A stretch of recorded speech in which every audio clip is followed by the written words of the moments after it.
Hello, my name is Jeff Yeoman. I am a contractor to the Colorado Water Conservation Board. This recording is Appendix B and will cover in detail the hydraulic variations to the rain on mesh sensitivity study.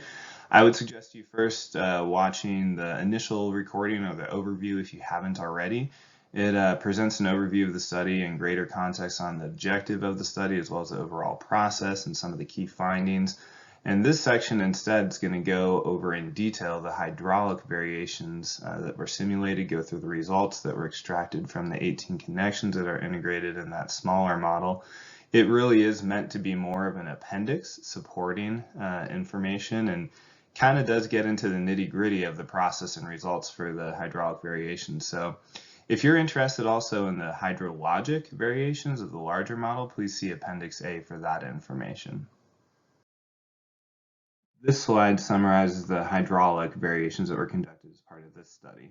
So there were 21 different simulations conducted, and we varied the crossing types, such as like a culvert or a bridge, the storage and how that was accounted for, the mesh alignment and the cell size, the Manning's end roughness, the underlying terrain resolution, and the computational settings. Now, what was held constant across each of these simulations was that a custom nested hydrograph was used, and it always used the 1% event with a 24-hour depth and assumed curve number that was based on the antecedent moisture condition. And we extracted the stage and flow hydrograph information at each of the 18 connections in the model. Now, the ones that you'll see that are featured most frequently when we're looking at specific hydrographs are these three shown here. So connections 3, 8, and 21, just showing a diversity of different drainage areas. As for variations in the crossing type, we looked at 3 different ways of commonly handling a crossing in the model and wanted to see the impact on the stage and discharge as well as the run times. So on the left you see a V-notch, which is most commonly used in BLE, and basically you just enforce a notch that looks kind of like a V, or sometimes we use a U-notch, and that's actually enforced as a specific break line at a structure, and it offsets the cell face off of the high ground into the channel, so it allows a dip in the terrain along that cell face for it to flow across that feature. In the middle there is a rating curve, and this is often used when spanning 2 or more cells, so you cannot effectively use a V-notch. And in this case, it's just moving water from one point to the next. It's an instantaneous process, and you just give it a relationship between elevation and flow, and it'll move that, and it only moves one way. And on the right-hand side is probably the preferred option, but it's more time intensive and requires detailed data. So this is what we would use more in a detailed study. And this is inserting an internal connection across the cell face wherever that structure is, and then actually putting openings into that information. And when RAS 5.1 comes out, I understand that they'll have the capacity to put in bridges, but for now in the current version of RAS 5.07, the best we can do is put in multiple openings for culverts, with separating those culverts by areas that would represent a pier. This slide summarizes the manner in which watershed storage effects were assessed. And if you've watched Appendix A or the hydrologic variations already, you'll know the degree to which watershed storage was influential and observed in this study. So we assessed it further with hydraulic variations using a few different methods. First, to illustrate the impact of watershed storage, there are a couple sets of graphics that you see here on the right-hand side. Looking at the top ones first, so you see on the left, it's the flooded condition, so that's like the max water surface elevation that's observed. And on the right is the retained amount, what's left behind at the very end of the simulation that won't drain. That part is considered the storage or the retention. And so on the top is shown overbank retention. This is a portion just in some fields on the plains. And then on the lower portion, you can see this is in a river corridor, and there's uneven terrain in the river to where the channel bottom fluctuates, and sometimes it'll rise as you move downstream in portions. So that is the portion of storage that's retained in the river, and that water won't migrate downstream. So in a sense, these two effects will retain or hold back volume, thereby mitigating your downstream discharges. So we resolved this by creating two different restart files. So for one, we looked at it with dry terrain as is without considering this effect, but the other two we looked at using restart files where we would apply a 2-year depth or a 100-year depth and run the full storm for 9 days and then save out a restart file to use as the initial conditions for subsequent runs. We also looked at handling this by using a base precip with a buffer or a time there. So this little graphic here kind of illustrates that concept where on the right hand side where you see that peak, that's your normal hydrograph that you would apply, your excess precip hydrograph.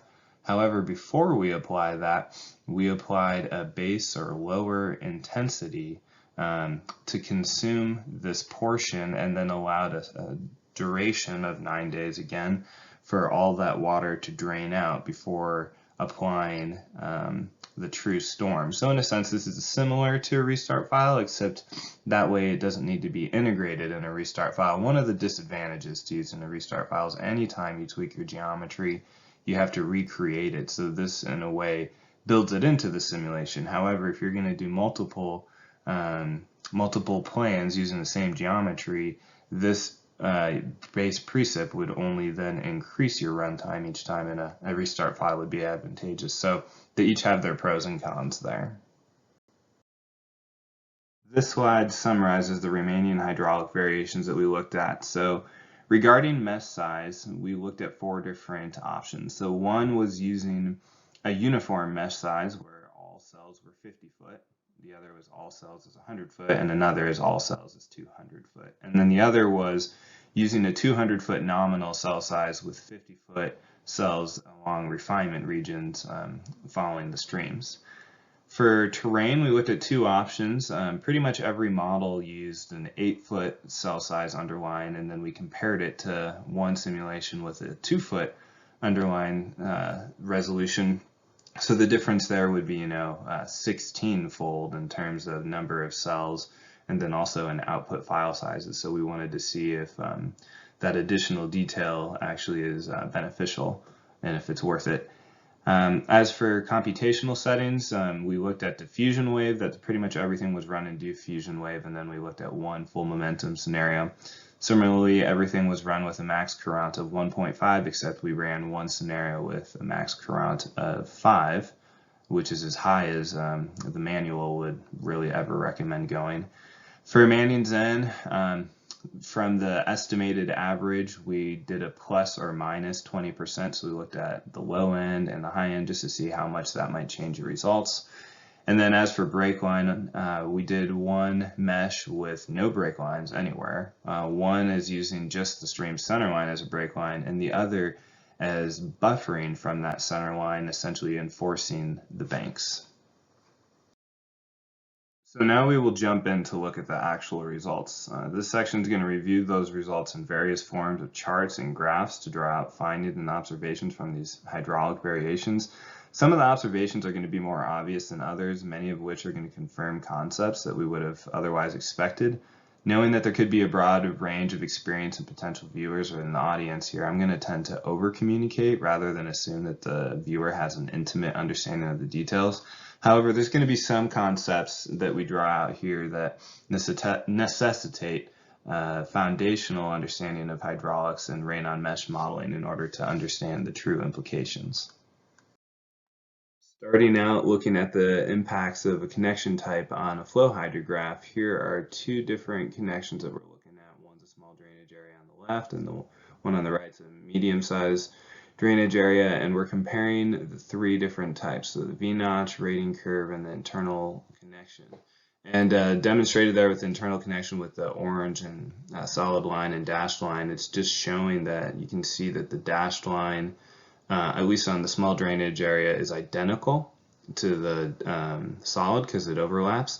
And then on the right hand side you can see there's a slight difference, meaning that there's a little bit on the right hand side, there's a little bit of flow going over topping the structure or going around the structure that is passing through the internal connection that's not passing through the culvert. But for the most part, 95% of the flow is going through the culvert. So here we've got a good comparison then of how does a V-notch handle flow versus how does a rating curve handle flow versus how does a culvert handle flow. And I think at least looking at these two connections, it's surprising how similar all three of them are. And this won't always be the case, as V-notches tend to either over or underestimate, and it's difficult to assess. We ascribe most accuracy to the internal connection, but in some cases, as you can see on both of these graphs, clearly the V-notch is doing an adequate job, and so some of that's going to be related to the connection itself, some of it's going to be related to the drainage area,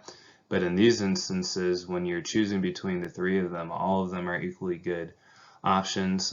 Often if a V-notch is either over or underestimating, a rating curve is another good option, which is less time intensive, putting it in the model and then also computationally. Now let's look at these two connections with the stage information added to it. So if we look at these and we plot the peak stage elevation on each of these, we see that on the left here in particular, adding in a connection or a rating curve significantly increases the stage by about 6 feet here. And on the right hand side we see it increases it by about 1.5 to 2.5 feet.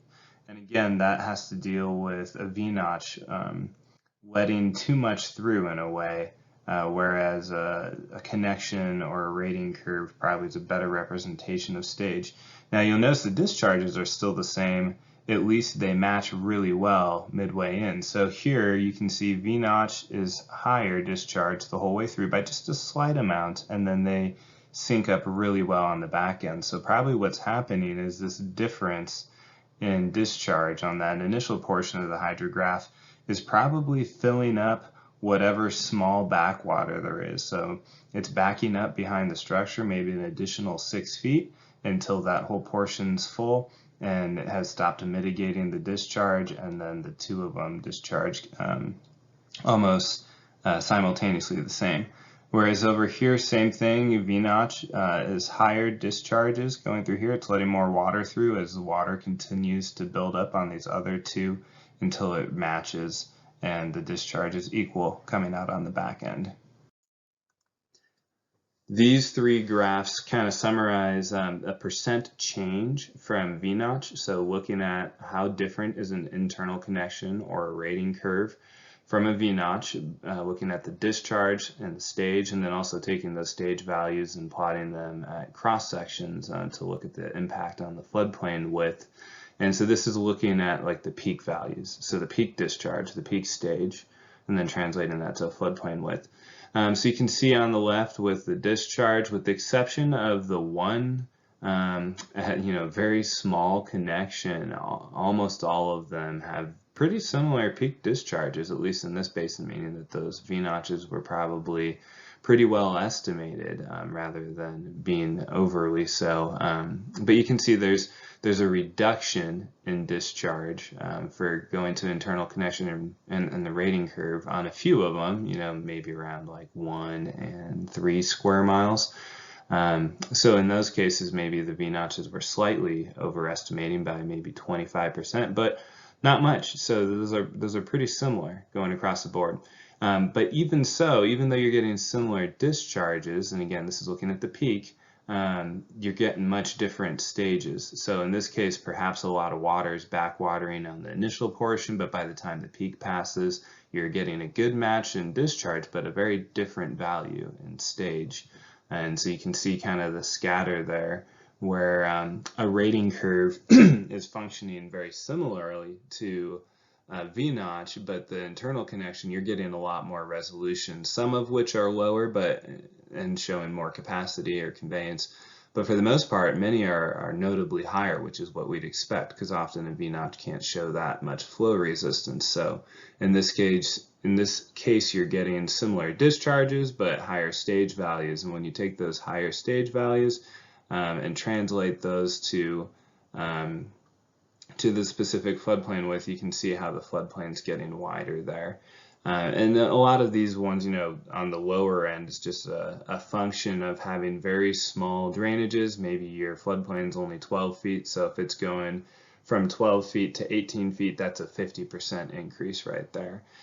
So you can see as the drainage area increases, those relative percent differences will decrease because you've got a larger floodplain, so small changes don't have as much of an effect.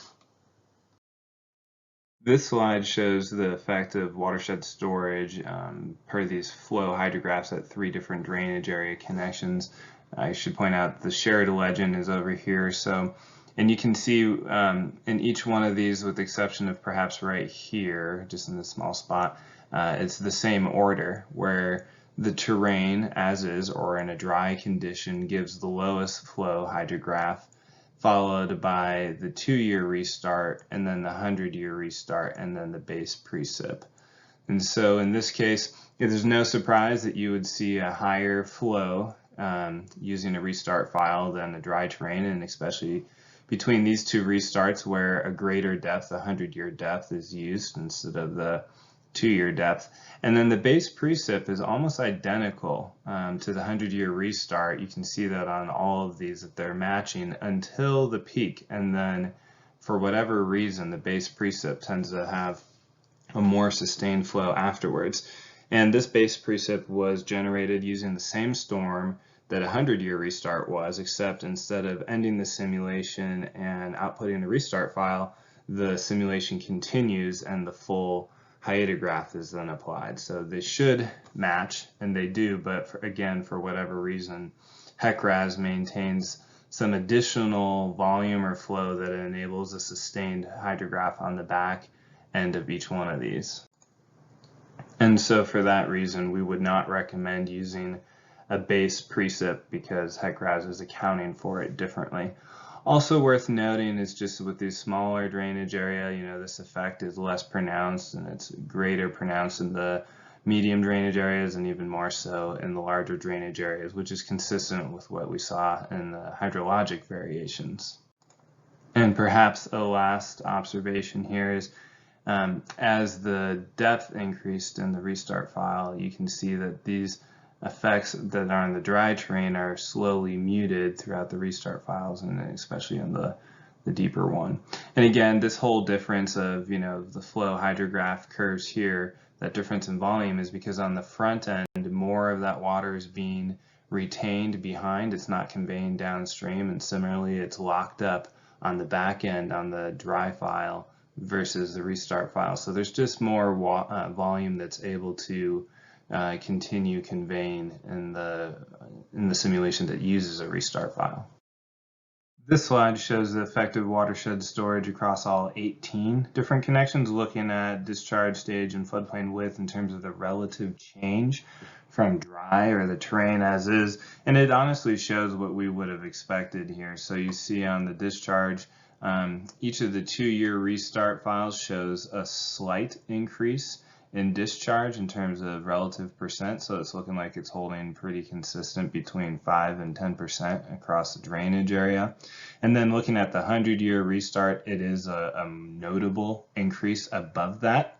So whatever value you do use for your restart file, obviously it's going to have a notable effect. And then as discussed on the previous slide, that base precip gives a much higher discharge value for whatever reason, and in a way it shouldn't, and you can kind of see the variability across here compared to the relative constancy of the restart file. So again, we would advise against using that base precip, at least for a final run.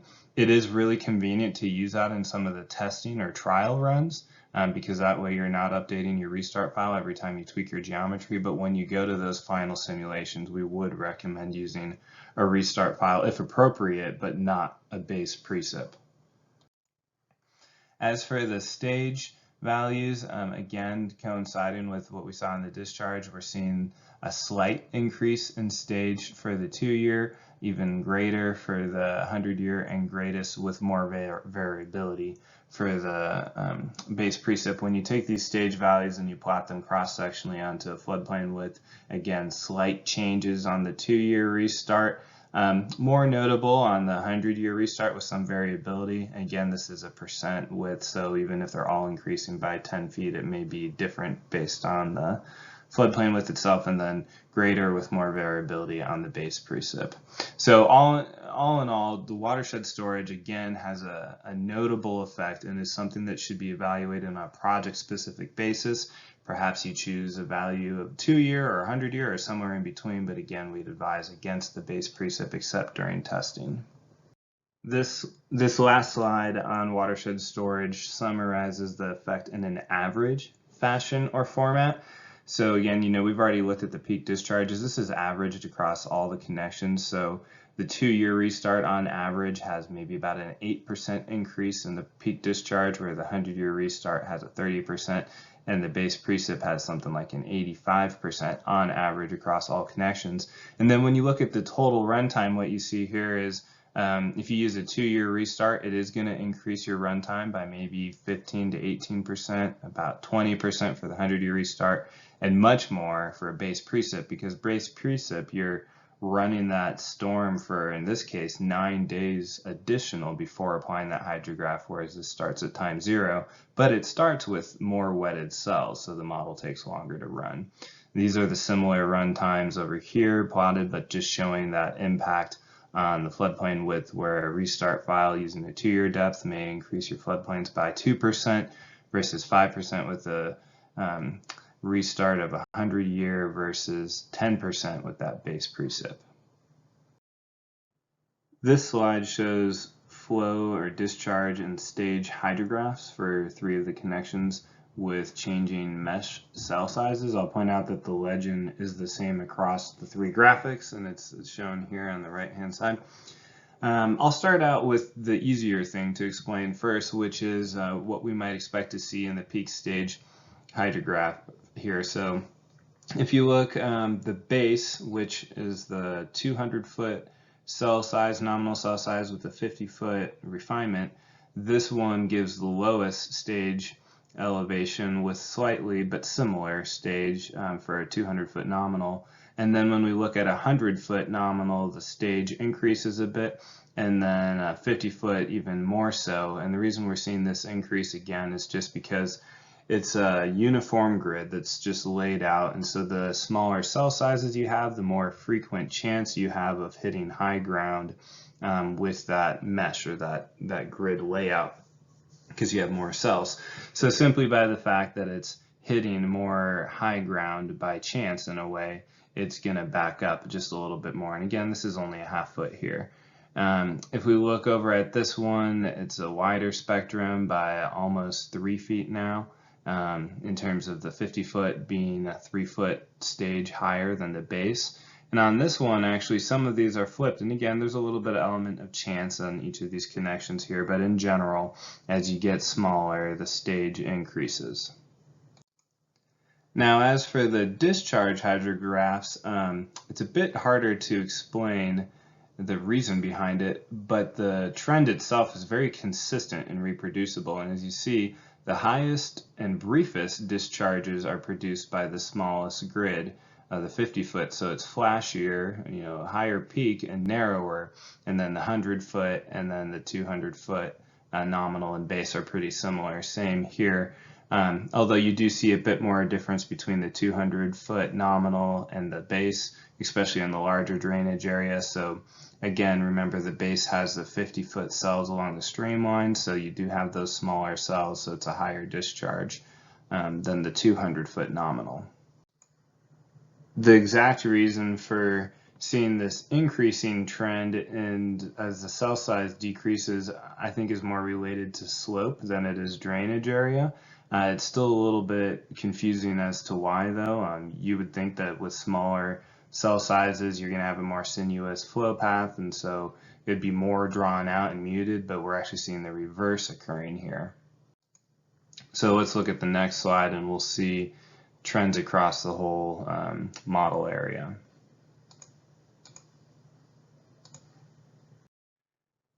These charts show the percent change from the base model, which again is the 200-foot nominal with 50-foot refinements along the streams, and we can see its impact on discharge, stage, and floodplain width. And as seen in that previous slide, the smaller the cell size is, the greater the discharge, and fairly consistently. I mean, there's some variability, but it seems to be independent of drainage area, that variability, which again, I think is attributed to slope, as we'll see later. But here you can see the 200-foot versus a base model. If anything, there's some where it's a slight decrease in the discharge because you're losing those 50-foot refinements. When you move to 100-year, you're seeing changes anywhere from maybe 10% to slightly over 100%. And then when we go to 50-foot, we're seeing drastic changes in those peak discharges. And again, remember, these are peaks, so we think the volume would be the same. It would just be flashier. The stage is a bit more variable. And this would show that the peak stage is not always driven by the peak discharge, because clearly there's a consistent trend here where there is not so on the stage. And again, the changes in stage is likely more driven by how the actual mesh itself is falling and where that cell face is aligned to, as opposed to the discharge. I mean, they both come into play, but it's more likely driven by the cell face alignment. And then you can see the floodplain width, it's going to be directly tied to the stage, and some of that's also going to be driven just by the mapping within the cell. So as I mentioned earlier, the differences in discharge that we saw as the cell size changed was a little confusing at first, and we suspected it might be attributed to the slope rather than the drainage area. So we looked at two other models that the company had worked on. And in this instance, you can see there are differences for sure when we're looking in Kansas, where it's a lot flatter. But these differences are much less pronounced. So going between a 400-foot grid to a 50-foot grid, we see only a 24% difference. And then between a 200-foot and a 50-foot, we're seeing something like 6%. As compared to some of the other 100% that we were seeing in our study area. So we wanted to see how would this measure up against a steep watershed and another work area. So this is in Utah, and you can see the base of 200 foot, which is what we were using as well, and just these increments decreasing by 50 foot. So 150, 100 foot, 50, and then 30, and you can see just the relative magnitude increase in it, and again how narrow it becomes looking at this time scale. These are very flashy, very peaky.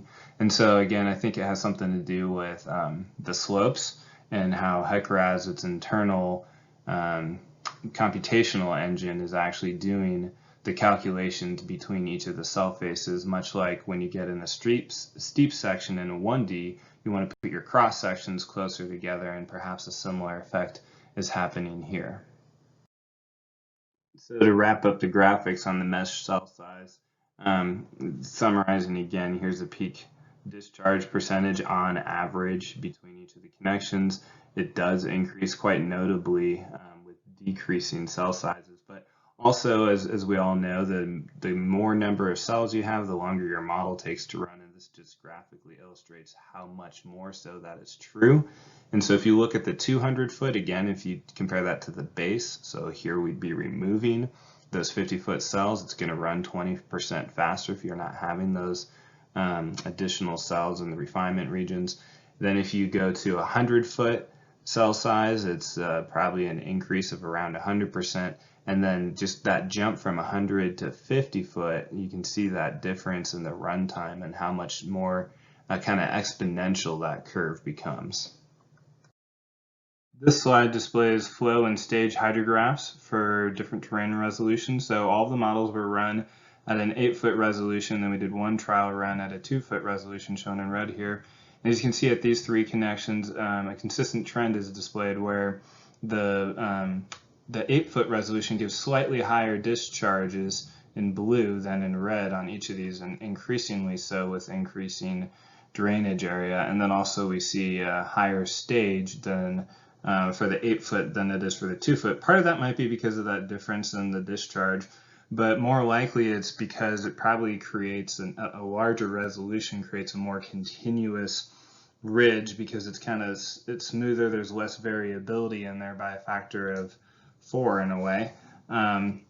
And so water will build up behind it, which is supported by, you see how the discharge is actually lower on the front end of each of these graphs, and it's probably filling in some of that additional capacity in a way until then it exceeds it and passes over it. So you can see that then the stage becomes higher because it's being more water retained behind a higher feature.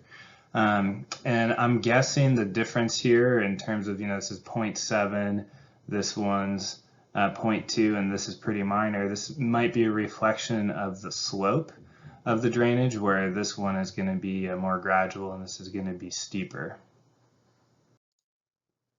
This slide summarizes the percent change using 8 foot over 2 foot, looking at discharges and stage and the floodplain width. And similar to what we saw before, but now looking at all of the 18 connections, we're seeing a slight increase in discharges. And I think some of that has to do with what we were talking about before, but also the fact that it has a more continuous surface, it's smoother, there's less variability, so water can drain more freely at the end as well, and then you just have larger discharges moving through without as much sinuosity in a way. But again, these are small values, but they're consistent for the most part, except for a few down here. Similar to what we're talking about for stage, I think this is just you have more ridges, more or sustained ridges that it can pile up behind. So again, it's probably not meaningful differences, especially down here, but there's a few where it can be larger. And this might be constraints in the floodplain where we have some narrow canyons as well. As for the floodplains, this probably needs to be taken a little bit with a grain of salt, because keep in mind, these are really small drainages over here. So you might have a floodplain that is 10 feet wide with a 2 foot cell size, but then if you've got an 8 foot, it's got to be an increment of 8. So instead of 10 feet, it now becomes 16 feet. So now you've got a 60% increase. So these may not be as meaningful down here, or if you do want, I guess the takeaway is if you do want high resolution on your floodplains and very small drainages, then you might want to consider smaller underlying terrain. But for the most part, in areas that we're working in, whether you use a 2 foot or a 10 foot, it's really going to make very little difference in the end result. This slide summarizes the average impact overall, or the net impact. So again, we're looking at very minor increase in discharge on average, going from a 2 foot to an 8 foot terrain. And then, a moderate increase, but again, remember most of these connections are going to be really small drainage areas, so this is probably not meaningful either. What you can notice though is it'll run about 25% faster if you use a more coarse terrain, and part of that might just be in the processing time, simply by the fact that the grids that you export are going to be a factor of 16 times smaller.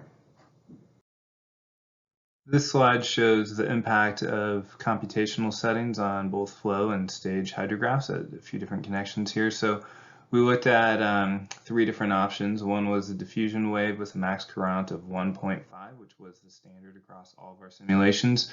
Then we kept it at diffusion wave and increased the max current to 5 to see what impact that would have, and then also ran one with full momentum. And I should say, when I say max C, that's a courant. So courant is a measure of stability, and it's calculated by the velocity times the time step divided by the cell size. So you generally want to keep courant low, and ways to lower it is to reduce the time step and or to increase your cell size. So the RAS manual calls for a max courant of 5 for diffusion wave, though 2 is more ideal, and a max courant of 3 for full momentum, though 1 is more ideal. So for example, a max courant of 3 would mean that the water could flow across 3 cells in a single time step. And full momentum, as the name suggests, it does preserve momentum in the calculations between cells, whereas diffusion wave does not and generally runs much faster, but it is more stable. Whereas full momentum is known to be more reliable but less stable, but it's important to capture at structures in particular. So we can see at this scale of these graphs here that changing the max courant from 1.5 to 5 within diffusion wave makes literally no difference. The lines are plotting on top of each other. But there is a difference between the diffusion wave and full momentum. It's relatively minor, so we see maybe less than 0.2 feet in stage, and then also less than 10% in the flows between each of those.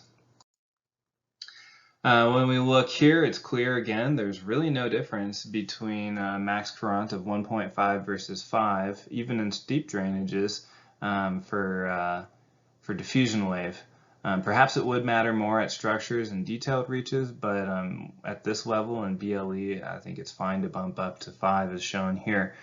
Full momentum does show some variability in the blue here. You know, it's scattered above and below, and we know it's more trustworthy. However, these changes in discharges of, you know, plus or minus 10% and stage from minus 0.4 to plus 0.8, these are worth noting, but they're really of no significance at the BLE level, especially since it's zone A, there's no BFE that's being provided, but that might be worth capturing in a detailed model, and it'll become more important again at the structures. Now at this scale, you can see there is actually a slight difference in discharge when we increase the max C to 5. So, I mean, it's like a 0.15% increase and a 0.15% increase in floodplain width. So again, there is a difference, but it's just not meaningful. But what is meaningful here is you can see a reduction of about a third in the runtime. So if you bump it up to 5 instead of 1.5, it may run about in 2/3 of the time.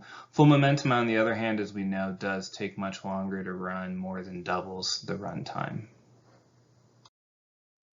This slide summarizes the flow and stage hydrographs for different Manning's N values that were applied to the entire land cover.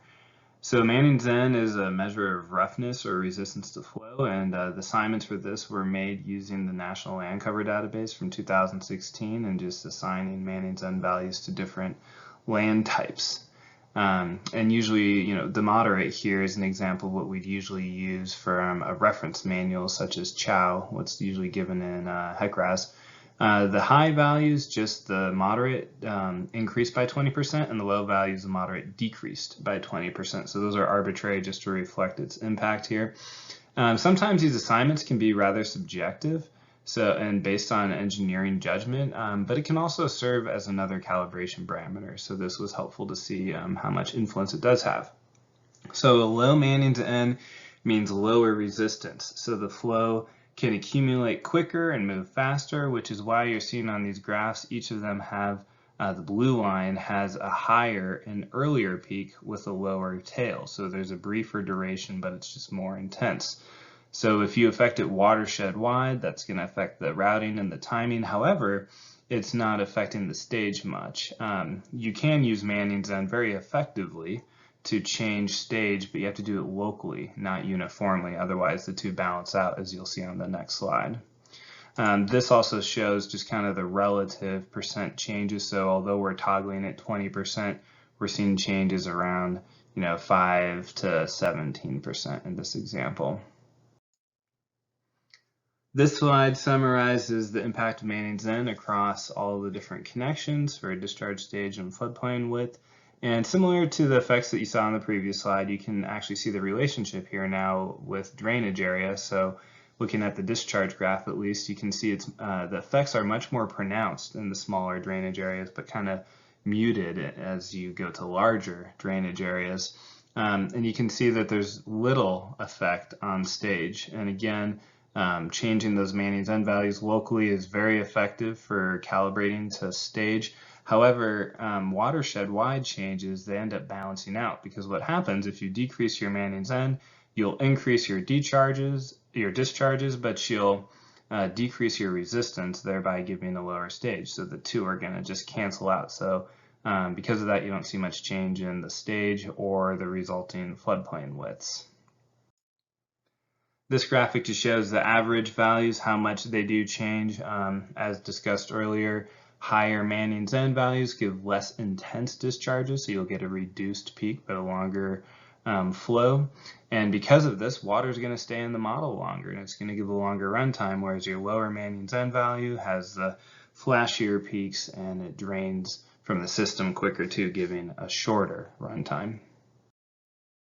This slide shows the potential impact of different break line arrangements. So we looked at 3 different ones. One is no break lines at all, shown in blue. The other in red is using a break line straight down the stream center line and enforcing that directly to align cell faces with that.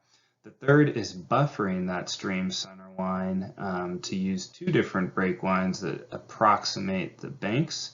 So then you're aligning your cell centers along your stream center line rather than your cell faces, and that's what's shown in orange here. And it was surprising to a degree actually to see that these results really show no consistent difference between the three of them, to where you can see on these three graphs, each of them has a different order of how those three hydrographs line up.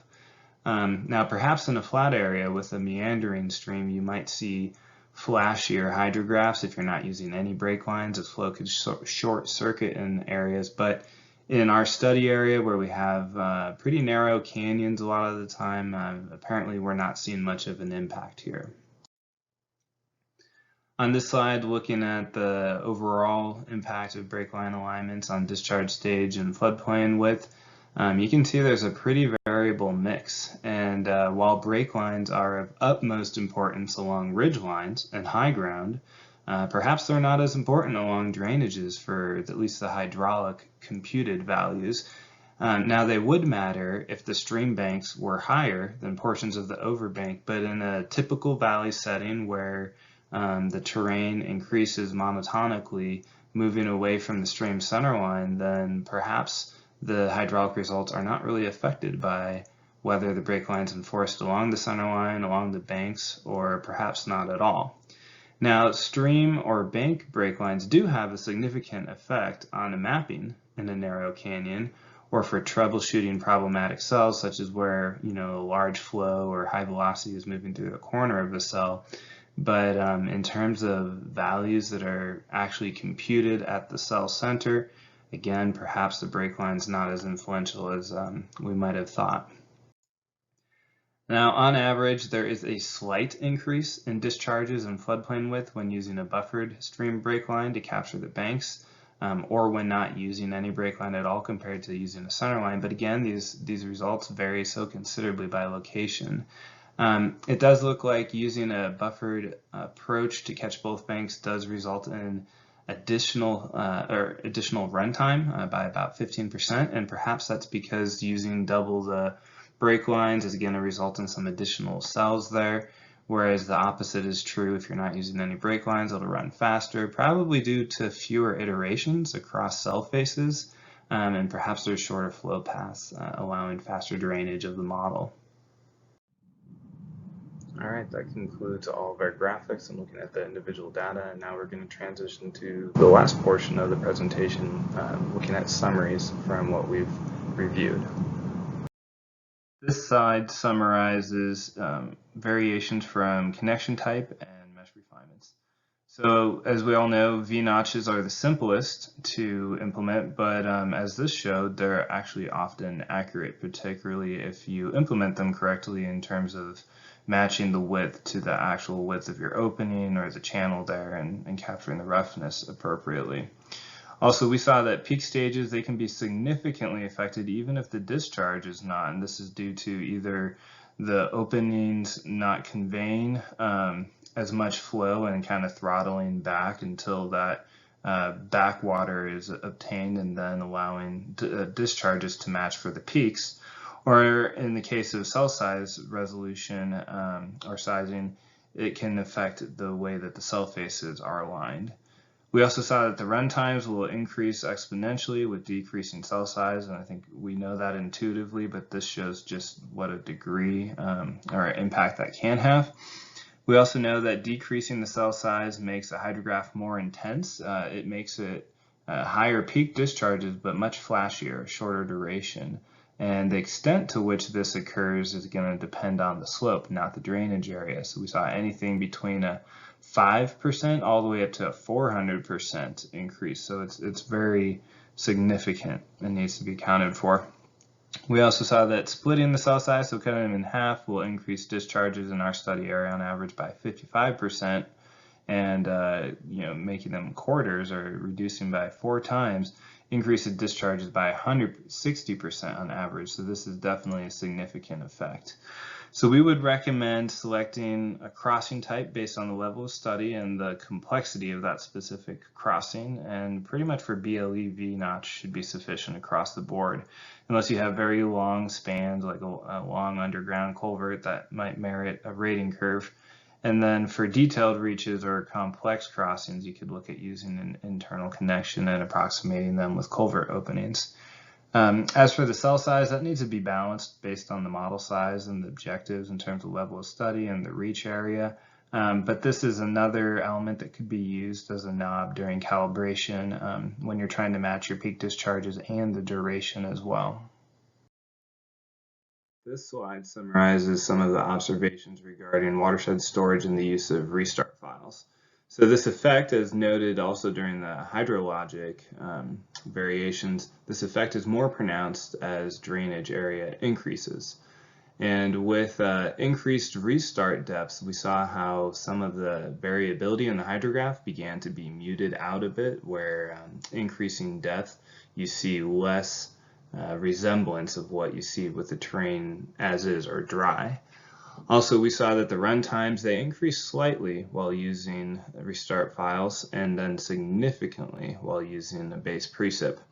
We also saw that increased restart depths, that they'll notably increase discharges, anywhere from a few percent to even up to 20%, just varying between a 2-year depth and a 100-year depth used in the restart file, and that gap will widen between the two with increasing drainage area.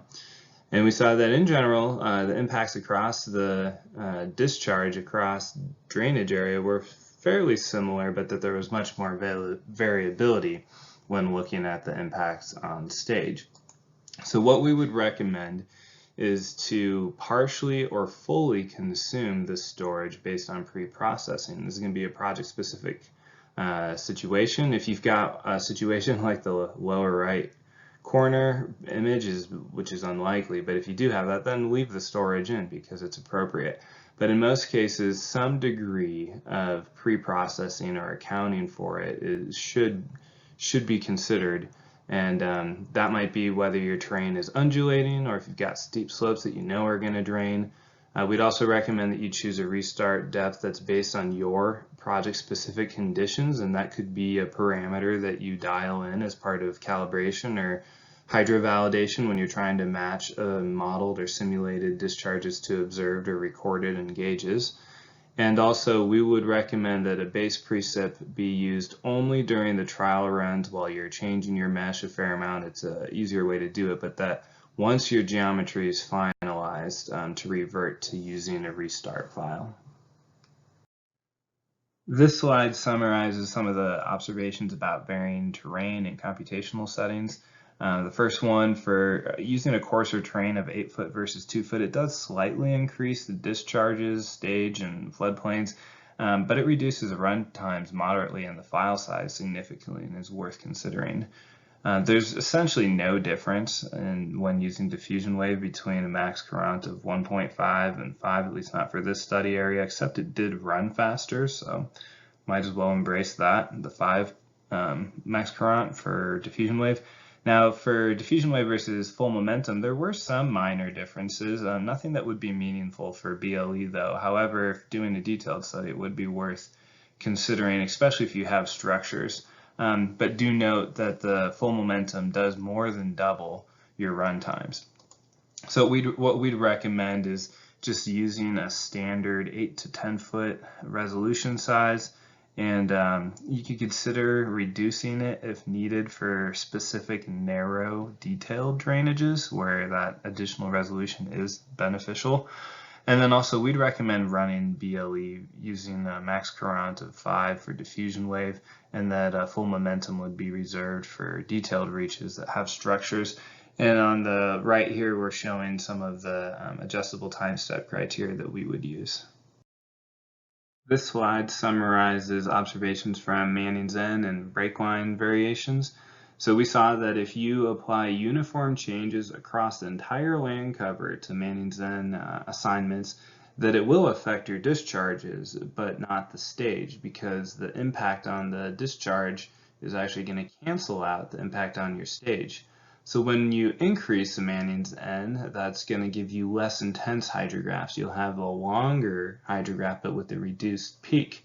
But then you'll have increased resistance, so it'll be lower flows, higher resistance, about the same stage. We saw, at least on average, that a 20% increase in N values across the watershed gave about a 20% decrease in flow, whereas a 20% decrease in N values gave about a 10% increase in flow. As for break lines, we found that the alignment relative to the stream center line did not actually seem very influential. Again, it's highly influential for ridge lines and any high ground, but when it came to the stream center line from a hydraulic standpoint, it actually did not impact the values much. It would impact your mapping and troubleshooting, but it won't impact the values. So what we'd recommend is varying the detail of Manning's N based on the data that's available to do so, to make those decisions, based also on how much the land use varies, and then also based on the level of study. So in a typical BLE, we're comfortable just using the National Land Cover Database and shifting the moderate values uniformly, up by 5% or down by 5% as needed for matching flows as part of hydrovalidation. Now in a detailed study, we might start with the National Land Cover, or we might not use it at all, but regardless, you'd want to modify that data set with overrides and changing those values locally as well in order to match your stage values that you would expect. Regarding break lines, we just recommend using a stream break line approach that is based on your mapping and your troubleshooting needs, whatever is appropriate in that project setting, but it won't be driven by hydraulic accuracy. So thank you for watching this recording, and if you have any more questions on what we did here in the study, please reach out to the Colorado Water Conservation Board, specifically TWE, and her contact information is here.